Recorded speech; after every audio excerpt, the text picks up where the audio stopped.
இப்போ நம்ம பார்க்க போகிற ப்ராப்ளம் என்னென்னா Java standard in and standard out hacker rank open பண்ணாலே இருக்கிற ஃபஸ்ட்டு ப்ராப்ளம் பேசிக் ப்ராப்ளம் இதுதான்.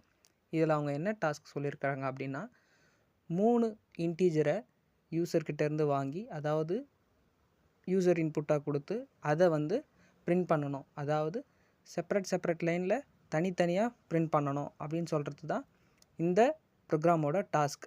அவங்க சாம்பிள் இன்புட்டாக 42, 100, 125 கொடுத்துட்டு அவுட்புட்டாக அதே 42, 100, 125 கொடுத்துருக்காங்க. இதை தான் இப்போ நம்ம எப்படி ப்ரோக்ராமில் சால்வ் பண்ண போகிறோம் அப்படின்றத சொல்லி பார்ப்போம். இப்போ நான் ப்ரோக்ராமை சால்வ் பண்ணுவோம். அதுக்கு ஃபஸ்ட்டு என்னோடய எக்லிப்ஸ், அதாவது ஜாவா எக்லிப்ஸை நான் ஓப்பன் பண்ணிக்கிறேன். ஓப்பன் பண்ணிவிட்டு ஒரு நியூ கிளாஸை க்ரியேட் பண்ணுறேன். அந்த கிளாஸுக்கு ஒரு நேம் கொடுக்குறேன். கொடுத்துட்டு பப்ளிக் ஸ்டாட்டிக் வாய்ட் மெயினை ஆட் பண்ணுறேன். தென் ஃபினிஷ்.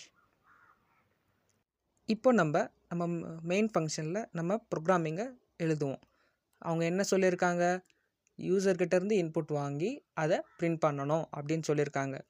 இன்புட் வாங்கணும் அப்படின்னா நம்ம என்ன பண்ணணும், ஃபஸ்ட்டு ரூலே இன்புட் வாங்கணும் அப்படின்னா ஜாவாவில் ஸ்கேனர் கிளாஸை நம்ம இம்போர்ட் பண்ணணும். ஸ்கேனர் கிளாஸ் இம்போர்ட் பண்ணால் தான் நம்மளால் யூசர்கிட்டேருந்து இன்புட் வாங்க முடியும். ஸோ ஸ்கேனருக்கு ஒரு ஆப்ஜெக்ட் க்ரியேட் பண்ணிவிட்டு அதை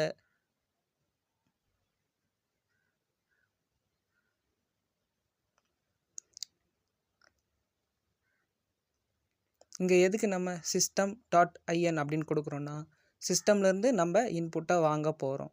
தென் செமிகோலன் வச்சுட்டு ஒரு பிரிண்ட் ஸ்டேட்மெண்ட்டை கொடுப்போம். என்னென்னா நம்ம அவுட்புட்டில் சம்டைம்ஸ் கன்ஃபியூஸ் ஆகிடும், ப்ரோக்ராம் எக்ஸிக்யூட் ஆச்சா இல்லையா அப்படின்றதுக்காக. ஸோ நம்ம ஒரு பிரிண்ட் ஸ்டேட்மெண்ட்டை கொடுப்போம். அங்கே என்டர் த n வேல்யூஸ் அப்படின்னு சொல்லிட்டு ஒரு பிரிண்ட் ஸ்டேட்மெண்ட்டை நம்ம கொடுத்துட்றோம். தென்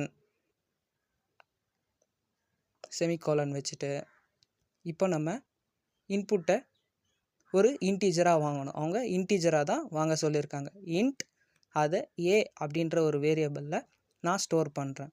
இங்கே ஸ்கேனர் ஆப்ஜெக்டில் நெக்ஸ்ட் இன்ட், அதாவது இன்ட் வேல்யூ தான் நம்ம யூசர்கிட்ட இருந்து வாங்க போகிறோம். ஸோ நெக்ஸ்ட் இன்ட் அப்படி தான் நம்ம கொடுக்கணும். தென் செமிகோலன்.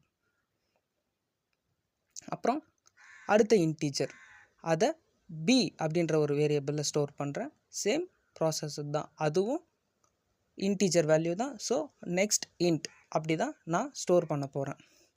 தென் தேர்ட் வேல்யூ, அதை c அப்படின்ற ஒரு வேரியபிளில் நான் ஸ்டோர் பண்ண போகிறேன். இன்ட்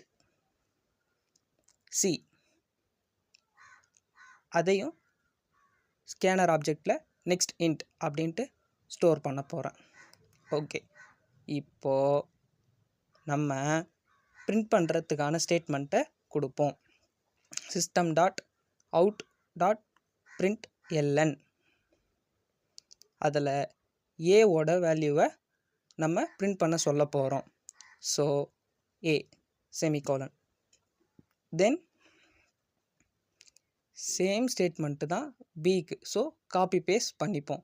காப்பி பேஸ்ட் பண்ணிவிட்டு a இருக்கிற இடத்துல பியும் அடுத்து c அப்படின்ட்டு தனித்தனி லைனில் கொடுக்கணும். ஏன் தனித்தனி லைனில் கொடுக்கணும், அவங்க டாஸ்க் அப்போவே சொல்லியிருக்காங்க செப்பரேட் லைனில் பிரிண்ட் பண்ணணும் அப்படின்னு சொல்லியிருக்காங்க. இங்கே பின்னு சேஞ்ச் பண்ணிக்கிறேன், இங்கே c அப்படின்னு சேஞ்ச் பண்ணிக்கிறேன்.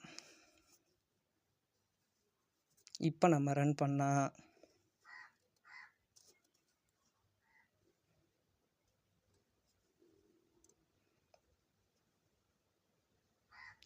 நமக்கு என்டர் த n வேல்யூஸ் அப்படின்னு சொல்லி எக்ஸிக்யூட் ஆகுது. இப்போ நம்ம வேல்யூஸை என்டர் பண்ணுவோம். 10, 20, 30. தென் என்டர். நமக்கு 10, 20, 30 அப்படின்ற 3 வேல்யூவும் லைனாக பிரிண்ட் ஆயிடுச்சு. அவ்வளோதான். தேங்க்யூ.